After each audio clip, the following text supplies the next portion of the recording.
इस वक्त की बड़ी खबर, 3 दिन पहले ही आरजेडी से इन्होंने इस्तीफा दिया था। तमाम दर्शकों को बता दें, राजनाथ सिंह और लालू प्रसाद यादव ने इनके निधन पर दुख भी जताया है। पूर्व केंद्रीय मंत्री रघुवंश प्रसाद सिंह का निधन हो गया है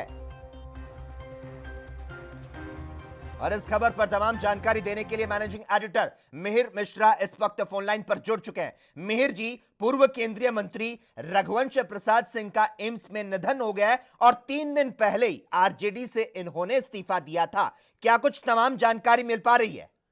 लोकेश, देखिए, अभी तक जो जानकारी मिल रही है, एक पॉलिटिकल जो एक पूरा इस देश का जो एक आकाश है, एक तरीके से थोड़ा उसमें सूनापन आ गया है, क्योंकि रघुवंश प्रसाद सिंह एक ऐसी हैसियत थी जिनका आज की राजनीति की बात नहीं कर रहा हूं, बल्कि पिछले 4-5 दशक से जो एक्टिव पॉलिटिशियंस थे उसमें रघुवंश बाबू एक अलग कतार में खड़े नेता थे, बिल्कुल बेबाक। उनके जैसा एक वक्ता, पार्लियामेंट में कुछ वक्ताओं की गिनती हमेशा से होती रही है। एक लिस्ट बनेगी तो अटल जी की उसमें गिनती होती है, रघुवंश बाबू की गिनती होती है, प्रणब मुखर्जी की गिनती होती है। रघुवंश बाबू सिर्फ उसी कतार में थे। बेहद ही आत्मीय संबंध रखने वाले, अजात शत्रु थे, उनका कोई दुश्मन नहीं था राजनीति के अंदर, बेबाक, खरी खरी बोलने वाले। और यही वजह थी लोकेश, आपको बता दूं कि अभी कुछ दिन पहले उन्होंने लालू यादव रिम्स में भर्ती हैं। संयोग देखिए कि जिस लालू यादव के साथ रघुवंश बाबू पिछले 3 दशक से कंधे मिला के चल रहे थे, चिट्ठी में उनकी पीड़ा झलकी। उन्होंने लिखा कि आपके पीठ पीछे 32 साल तक मैं खड़ा रहा, लेकिन अब लगता है बहुत हो गया। आपको मैं तमाम पार्टी जनों को शुक्रिया अदा किया और तमाम लोगों को उन्होंने ये किया। और उसके बाद रघुवंश बाबू की जब ये पीड़ा, लालू यादव ने खुद रिस्पॉन्ड किया कि नहीं रघुवंश बाबू, अभी आप इंतजार कीजिए, हम लोगों के बीच बातचीत होगी। लेकिन ये त्रासदी देखिए, विडंबना देखिए कि रघुवंश बाबू नहीं रहे आखिरकार। मिहिर जी, जिस तरह से आपने तमाम ये बातें कही, पूर्व केंद्रीय मंत्री रघुवंश प्रसाद सिंह की जो पहचान है बिहार के कद्दावर नेता के तौर पर होती है, और हाल ही में जिस तरह से तमाम ये बातें कही कि दिल्ली एम्स में शिफ्ट कराए जाने के बाद भी गुरुवार को रघुवंश प्रसाद सिंह ने आरजेडी मुखिया लालू प्रसाद यादव के नाम पर एक पत्र लिखा था।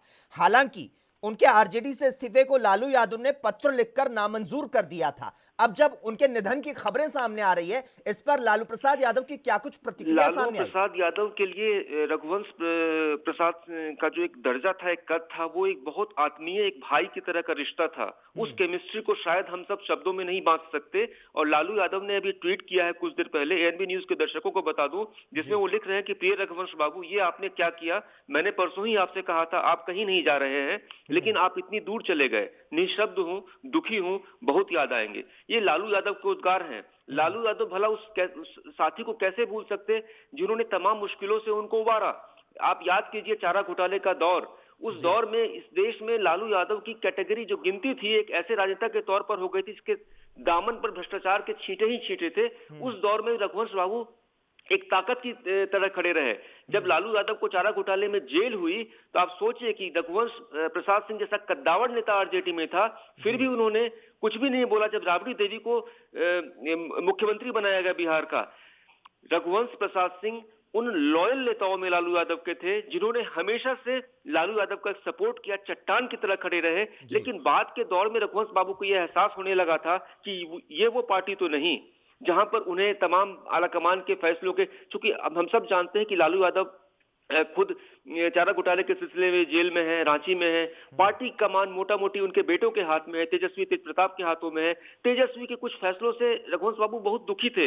वैशाली से जिस रामा सिंह को पार्टी में चोर दरवाजे से एंट्री देने की कोशिश की जा रही थी, उस रामा सिंह का एक आपराधिक इतिहास रहा है, वो क्रिमिनल बैकग्राउंड का व्यक्ति रहा है। उस रामा सिंह को पार्टी में लाए जाने की कोशिश में रघुवंश बाबू नाराज थे और उनकी यही नाराजगी मुखर होकर उस पत्र में आई जो 3-4 दिन पहले उन्होंने लालू यादव को लिखा था।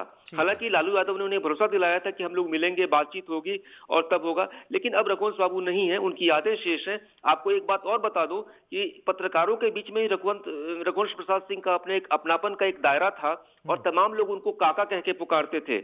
और मैं आपको एक व्यक्तिगत किस्सा और बता दूं कि रघुवंश बाबू कितनी सादगी में रहने वाले व्यक्ति थे कि उनकी बिटिया भी जर्नलिज्म में थी। और मुझे याद आता है करीब 15-16 साल पहले का वक्त होगा, घड़ी की सुइयों को उल्टा घुमाऊं तो, कुमुद नाम था उनकी बिटिया का। एक केंद्रीय मंत्री उस समय रघुवंश बाबू थे, फिर भी वो मेट्रो से, बसों से चलती थी। और देख करके हम लोग सोचते थे, जिस अखबार में मैं काम किया करता था, एक अखबार था हिंदी बेल्ट का, बहुत बड़ा अखबार था, अमर उजाला, उस दौर में उसके पहले कारोबार, तो उसमें रघुवंश बाबू ऐसे थे, बेहद सरल, बेहद बेबाक और खरी खरी कहने वाले, तो आज के दौर के राजनेताओं को क्या लगाते, वो क्या गिनती करते तेजस्वी तेज प्रताप की, जब उनकी हैसियत लालू यादव को दो टूक कहने की बात थी। रघुवंश बाबू, और संसद में उनके तमाम भाषणों को याद कीजिए।